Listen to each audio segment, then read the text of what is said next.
Okay, tell me exactly what happened. It's my son. He's out running around. I think he's on something.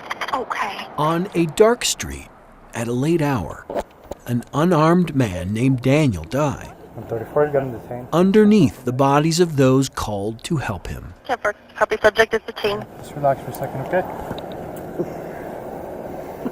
Daniel, keep breathing, okay?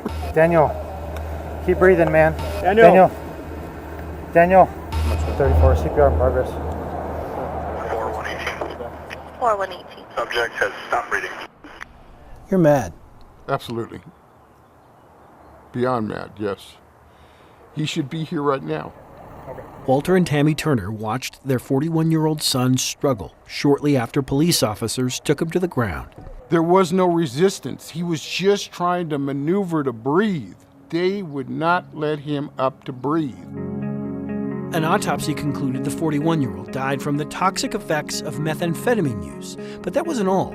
As he called the death a homicide, the forensic pathologist added another cause: physical restraint applied by officers while Daniel Turner was handcuffed and prone. In other words, face down, limited inability to adequately breathe. He was handcuffed. And they're still on top of him. Absolutely. Absolutely. I got his hand. Hold on. In the U.S., officers use prone restraint Here we go, buddy. daily. Just prone him out. Most of the time, it results in little more than an arrest. No! But on occasion, the face-down hold results Is he knocked out or he ain't dead, is he? results in something else. No, he's dead. Concerned about cases like these, the U.S. Department of Justice in 1995 warned officers of what it called a little-known phenomenon called positional asphyxia, or death as a result of a body position that interferes with one's ability to breathe. Get off him.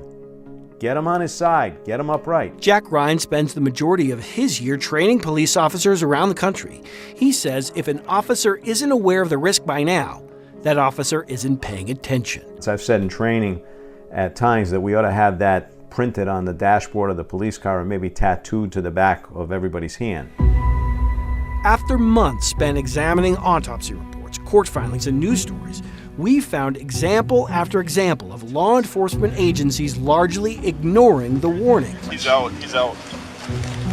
Oh. Hey, he's cold. We now know of at least 107 deaths that followed prone restraint since 2010. There are likely many more.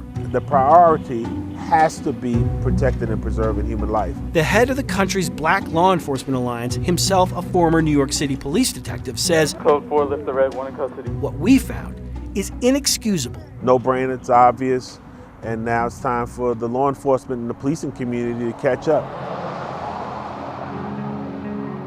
Back in New Mexico, We had a medical emergency. That's what we called for. Keep breathing, okay? Just relax. body cameras show officers held Turner face down and handcuffed for 3 minutes before they realized he had stopped breathing. Daniel. The parents are now suing. As lawyers for Farmington police continue to suggest in court filings, the restraint had nothing to do with Daniel's death. When you physically see it, there is no way in the world you can't tell me what happened. For Tegna, this is Chris Vanderveen.